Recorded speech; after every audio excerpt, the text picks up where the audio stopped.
আমরা এই প্রতিষ্ঠান জনকণ্ঠ শুরু করেছিলাম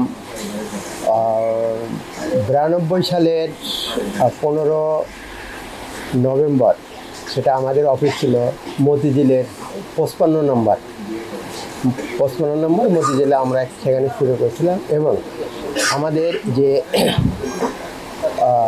প্রয়াত চেয়ারম্যান জনাব আতিকুল্লাহ খান মাসুদ যে উদ্দেশ্য নিয়ে আমাদের এই পত্রিকাটা শুরু করেছিলেন, আমাদের মূল মন্ত্র ছিল মুক্তিযুদ্ধের চেতনায় বিশ্বাসী।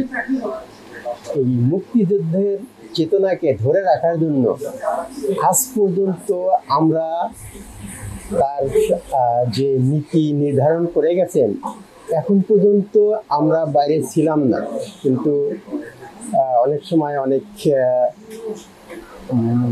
প্রতিকূল অবস্থার মধ্যে এসে আমাদের হয়তো এখন একটু এদিক সেদিক হতে পারে, কিন্তু আমাদের দৃঢ় বিশ্বাস যে আমরা এই দৈনিক জনকণ্ঠকে সবাই একযোগে কাজ করে কি বিজ্ঞাপন, কি নিউজ, কি সার্বিক বিভিন্ন ব্যবস্থায় সর্বাত্মক সহযোগিতা করে আমরা সেই আগের জায়গায় ফিরে নেব।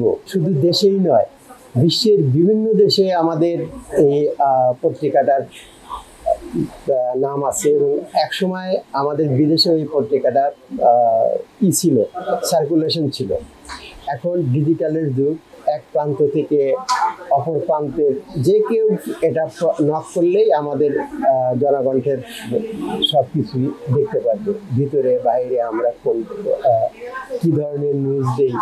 একসময় আমাদের একটা নিউজ ছাপা হলে সেটা এক সপ্তাহ ধরে এই নিউজের আলোচনা চলত, যেটা যে প্রশাসনই হোক জনকণ্ঠকে সমীহ করত, কারণ জনকণ্ঠ বাস্তব, সত্য এবং নিরপেক্ষ নিউজ করত।